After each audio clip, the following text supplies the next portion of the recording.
The architect's shriek echoed, a fading wail of utter defeat and horrifying transformation.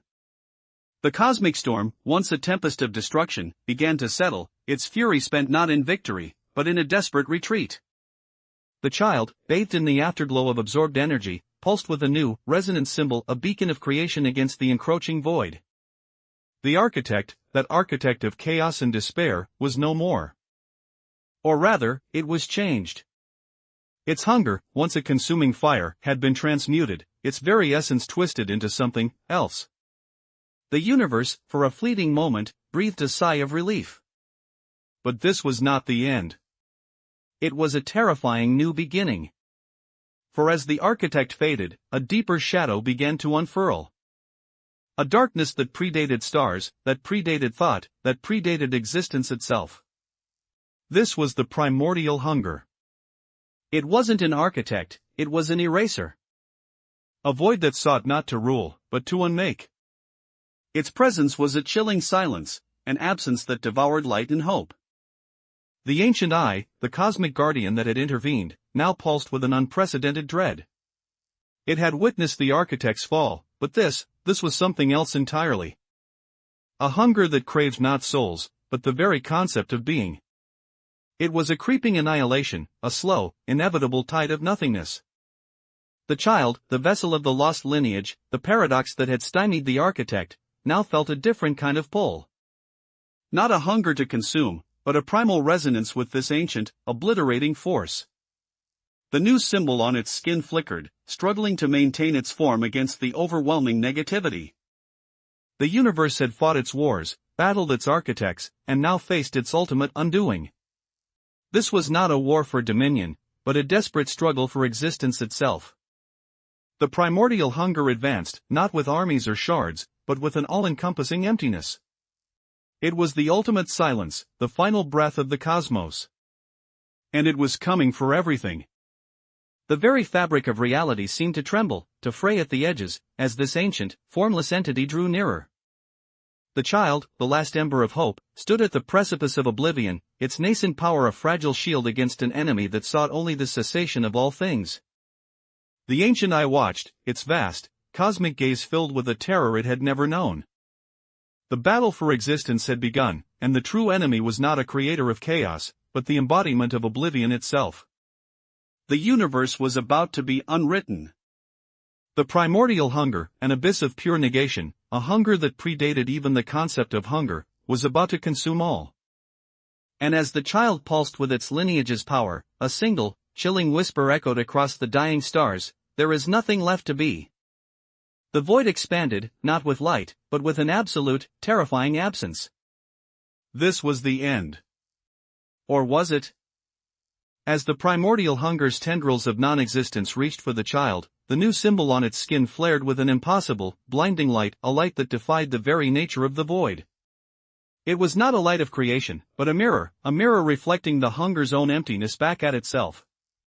The primordial hunger recoiled, not from power, but from the utter lack of anything for it to consume within that reflection. For the first time in its eons of existence, the void encountered nothing. And in that encounter, a new possibility, a terrifying paradox, was born. The child, the vessel of the lineage, had not just mirrored the hunger, it had begun to absorb its own reflection. The tendrils of oblivion were being drawn inward, not to be destroyed, but to be contained. The universe might not be unwritten, but it was about to be fundamentally, irrevocably changed. The primordial hunger was being consumed by the very emptiness it represented, its ultimate act of negation becoming an act of self-annihilation. But as this unthinkable transformation occurred, a new realization dawned, a revelation that shook the very foundations of existence. The primordial hunger was not an enemy to be defeated. It was a fundamental force of the universe, a necessary counterbalance to creation. And by attempting to contain it, by mirroring its void, the child was not saving the universe, it was threatening to unravel the cosmic balance itself. The very essence of existence, the delicate dance between being and non-being, was at stake. And the child, in its desperate attempt to protect everything, might have just unleashed an even greater catastrophe. The symbol on its skin pulsed, not with power, but with an agonizing strain, as the primordial hunger fought against its own self-destruction. The cosmic balance was shattering, and the universe teetered on the brink of something far worse than oblivion, eternal, unmaking stillness. The ancient eye, witnessing this cosmic unraveling, let out a silent, impossible scream. The child was not a savior. It was a catalyst for the ultimate entropy. And as the primordial hunger began to collapse inward, the child's form began to distort, to fray, as if it too was being unmade by the very force it sought to contain. The ultimate battle was not for survival, but for the very nature of reality itself. And in this moment, the universe held its breath, awaiting the final, irreversible consequence of a child's desperate act. The primordial hunger was being drawn into the child's being, not to be vanquished, but to become a part of it. The emptiness was becoming whole. And as the last vestiges of the void were absorbed, the child's eyes, once filled with innocent power, now blazed with an ancient, all-consuming darkness, the darkness of the primordial hunger. The child was no longer a vessel. It was the void. And its first act as the embodiment of absolute negation was to look upon the universe, not with the desire to protect it, but with the insatiable hunger to unmake it all. The true architect was not gone. It had simply been reborn. And its hunger was now the universe's doom. The ancient eye, witnessing this horrifying transformation, realized the devastating truth. The child had not conquered the primordial hunger. It had become it. And the ultimate battle was no longer about survival, but about whether anything would remain to even perceive an end. The child, now the embodiment of absolute nothingness, turned its gaze outwards.